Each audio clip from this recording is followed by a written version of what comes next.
या देवी सर्वभूतेषु मातृरूपेण संस्थिता। नमस्तस्यै नमस्तस्यै नमस्तस्यै नमो नमः। आता नवरात्र उत्सव सुरू होत आहे आणि आपण सर्वजण नवरात्र उत्सवाचा आनंद घेणार आहात। तर त्यामध्ये सर्वांना प्रश्न पडतो किंवा पहिल्या दिवशी काय करायचं, दुसऱ्या दिवशी काय करायचं, किंवा पहिल्या दिवशी कुठला रंग, किंवा पहिल्या दिवशी कुठला नैवेद्य, याची थोडक्यात आपण माहिती जाणून घेणार आहोत। आपल्या देवीचं दुर्गा देवीचं पहिलं जे रूप आहे ते आहे शैलपुत्री। शैलपुत्री म्हणजे काय, तर जी पर्वताची पुत्री आहे अशी शैलपुत्री आहे, हिमालयाची पुत्री, तिचं नाव पहिलं शैलपुत्री आहे।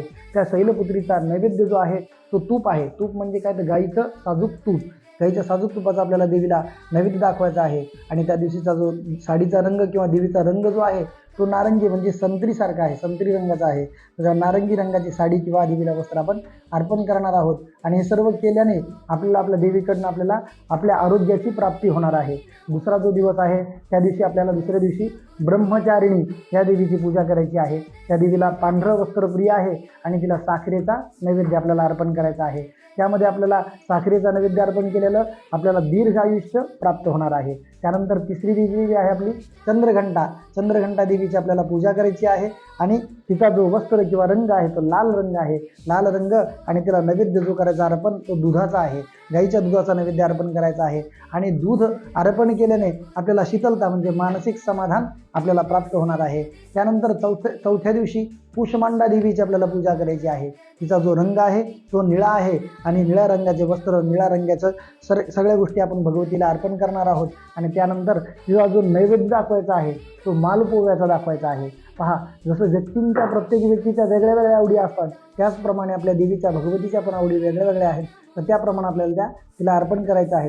ज्याप्रमाणे माझ्या आवडीची गोष्ट मला अर्पण केली की ती मला आवडेल, त्याचप्रमाणे त्या दिवशी कुष्मांडा देवीला मालपुवा अर्पण करायचा आहे। कारण की तो मालपुवा कुष्मांडा देवीला फार प्रिय आहे म्हणून तो तिला अर्पण करायचा। आणि ते अर्पण केल्यानं आपल्यामध्ये आपल्याला काय प्राप्त होणार आहे, तर आपल्या बुद्धीची वर्धन करणारी देवता आहे म्हणून आपल्याला बुद्धी प्राप्त होणार आहे। बुद्धी म्हणजे काय, बुद्धी, कुबुद्धी आणि सुबुद्धी अशा दोन बुद्धी असतात। आपल्याला सुबुद्धी प्राप्त होणार आहे म्हणून आपल्याला मालपुवा अर्पण करून त्या दिवशी कुष्मांडा देवीचं पूजन करायचं आहे। पाचव्या दिवशी आपल्याला स्कंदमाता देवीची पूजा करायची आहे। पिवळं वस्त्र किंवा पिवळा रंग तिचा आहे। त्यानंतर आपल्याला केळी तिला नैवेद्याला अर्पण करायची आहे।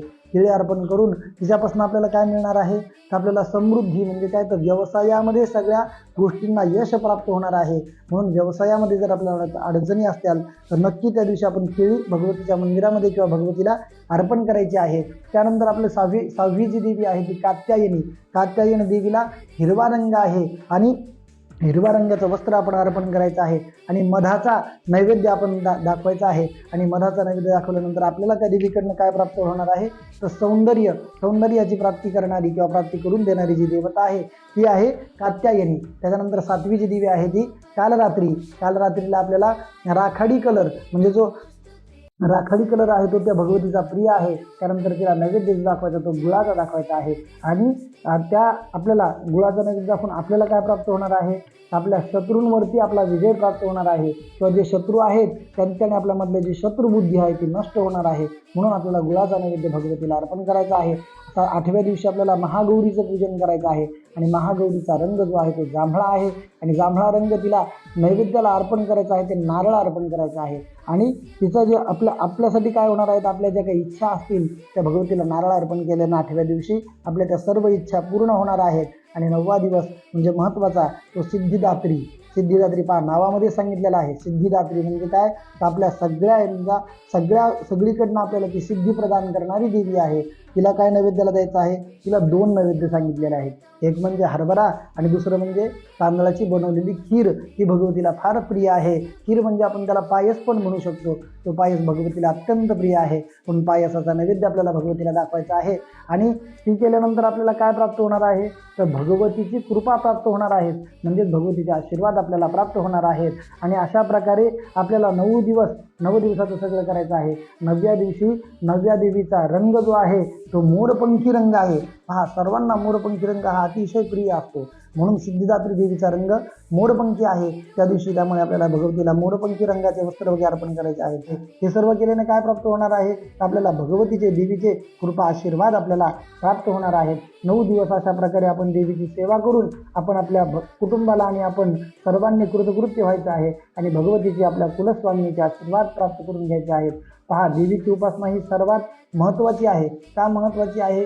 तर कुलदेवी या शब्दाचा अर्थच असा आहे की आपल्या कुलाचं रक्षण करणारी देवता. म्हणून नवरात्री उत्सव हा आपल्या कुलदेवीसाठी समर्पित असतो.